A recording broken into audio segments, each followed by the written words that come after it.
Terima kasih Puspa TV, Anda masih bersama kami di pengobatan alternatif bersama dengan Gria Herbal Jeng Jumaro. Dan tentunya bagi pemirsa PAL TV yang ingin bergabung dan kita pada malam hari ini, saya telepon di 0711380022 karena pada malam hari ini kita membahas seputar penyakit MA, kemudian juga ada penyakit keputihan yang biasanya dialami oleh wanita-wanita yang ada di luar sana. Dan langsung saja nih Jeng Jumaro, kalau tadi kita cerita Ibu Arya ini menderita keputihan juga. Nah, Ida mau tahu nih Jeng, keputihan itu apa sih sebenarnya itu Jeng?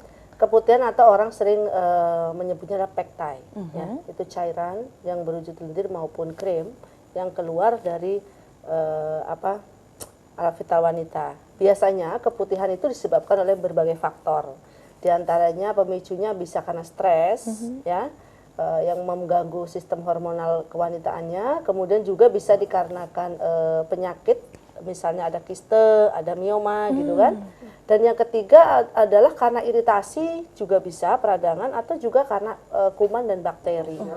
Jadi banyak sekali penyebabnya. Ciri-cirinya adalah biasanya kalau karena lembab, kalau orang TCM bilang lembab panas, ada lembab dan juga panas di dalam rahim, dia cenderung warnanya kuning biasanya.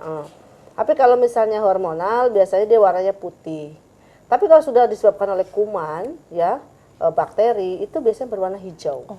Nah, cenderung itu kalau misalnya yang hijau itu berbau dan juga gatal. Kalau yang kuning terasa panas, juga ada yang disertai gatal. Tapi kalau yang warnanya putih, biasanya tidak disertai apa-apa, biasanya. Tapi ada juga yang putih disertai dengan gatal. Oke, nah kalau untuk Ibu Arya sendiri ini kemarin keputihannya itu warnanya apa ini Bu? Dulu itu putih. Putih, Putih. sempat hijau atau kuning nggak? Enggak, putih aja. Putih, berarti itu masih dalam kategori normal ya Jeng? Bukan, ringan. Ringan. Jadi sebenarnya ini kalau untuk perempuan nih biasanya kan kalau seandainya udah hijau itu berbau. Nah itu sebenarnya gimana tuh Jeng cara menangani? Cepatnya memang harus ditangani ya. Kalau di pengobatan alternatif menggunakan tanaman obat, biasanya kita pakai antibiotiknya adalah sambiloto. Sambiloto. Daun sambiloto ini bagus banget. Kemudian lagi membersihkan rahim bisa menggunakan kunyit putih. Perpaduan dua ini bisa untuk mengobati pektai atau keputihan gitu. Itu dibuat apa itu Jeng? Kalau misalnya sambiloto direbus aja. Direbus terus diminum? Diminum. Terus kalau misalnya kunyit putih diparut, diperes ya, dikasih air diperes. Anget-anget tapi diminum. Bisa. Diminum juga. Dan untuk lebih nikmat bisa menggunakan gula aren kristal manis nira. Jadi rasanya nggak terlalu pahit ya Jeng? Iya. Kalau pakai gitu. Atau orang Palembang nggak senang pahit, senangnya asam dan pedas. Senangnya yang manis-manis seperti kita Jeng.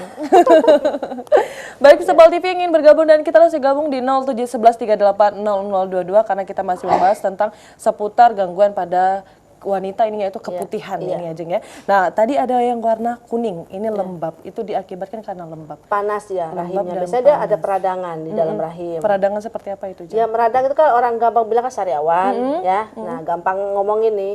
Ya, jadi adanya peradangan dalam rahim biasanya keputihannya berwarna kuning seperti itu. Itu berbahaya tidak Jeng? Ya bahaya karena pasti menunjukkan di dalamnya ada peradangan kan, ada yang meradang, sariawan atau luka seperti itu. Oke, baik kita angkat telepon Jeng ya. Halo, assalamualaikum. Waalaikumsalam. Baik, dengan Bapak siapa di mana? Sama Fatkur Rohman. Bapak Putra? Fatkur Rohman. Faktur Rohman. Baik Bapak, langsung saya Bapak dengan pertanyaannya. Ini Jeng, Ya. seluruh badan saya ada benjolan Benjolan di mana Pak? di seluruh tubuh. Oh di seluruh tubuh. Sudah berapa lama Pak? Sekitar udah ada 5 tahunan. 5 tahunan. Kalau boleh tahu benjolannya lembut apa keras? Keras, tapi kalau dipegang bisa geser-geser. Oh, Kalau dipegang bisa berjalan-jalan, Iya, tapi tidak sakit. tidak. Oke, dia mengeras ya? Keras ya, nggak lembut ya? Iya, Oke, sudah sekitar 3 tahun. Berawalnya di mana benjolannya? Awal datang. nggak tahu. Tak tahu udah ada di seluruh tubuh. Oh iya, udah pernah dioperasi atau belum? Udah. Oke. Setelah dioperasi terus tambah banyak? Ya emang udah banyak. Oh, bang udah banyak akhirnya. Ada. Oke. Ya. Jadi gini, untuk benjolan, ya berarti kan kalau di dalam tradisional itu terjadi stagnasi atau pemberhentian, sehingga menimbulkan munculnya benjolan. Tapi sebenarnya kalau di dalam medis mungkin adalah sel yang tumbuh abnormal di dalam tubuh. sehingga menimbulkan masa atau benjolan. Nah, itu bisa dihilangkan. Yang pertama adalah dengan cara meregulasi seluruh peredaran darah kita ya. Pertama, kita harus mengkonsumsi makanan dan minuman yang mengandung antioksidan. Contohnya apa? Contohnya kalau misalnya ini terdapat pada sayur-sayuran. Ya. Kemudian yang kedua buah-buahan. Buah-buahan yang paling tinggi serat dan juga mengandung antioksidan bagus seperti stroberi, sirsak, kemudian lagi buah naga ya, lemon, orange itu juga bagus ya. Itu diseringkan makan buah itu bisa di jus, bisa dimakan langsung. Kemudian kalau untuk tanamannya bisa menggunakan kunyit putih, bisa menggunakan keladi tikus, bisa menggunakan umbi daun dewa. Nah, itu 3 referensi yang saya berikan. Pilih mana yang mudah didapat ya. Kalau umbi daun dewa itu bisa diparut, kemudian lagi disaring, diminum.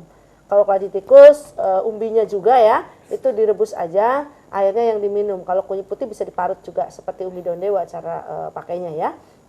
Kemudian, apa makanan yang tidak boleh?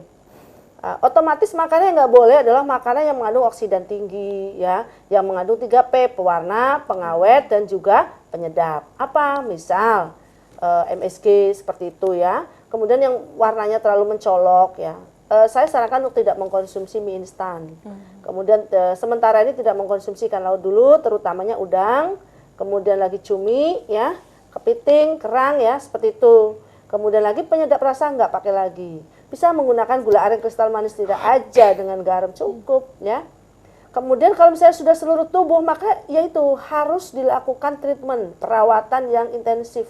Jadi jangan hanya sebentar kemudian langsung kepengen selesai. Ini harus dibenerin dulu pola makannya gitu. Insya Allah mudah-mudahan berhasil ya tips yang saya berikan. Terima kasih. Oke, nah jadi untuk Bapak Fatur Rahman ini semoga saya tips yang diberikan oleh Jeng Jumaro ini bisa bermanfaat dan nanti bisa dipilih ya Jengnya mau yang mana.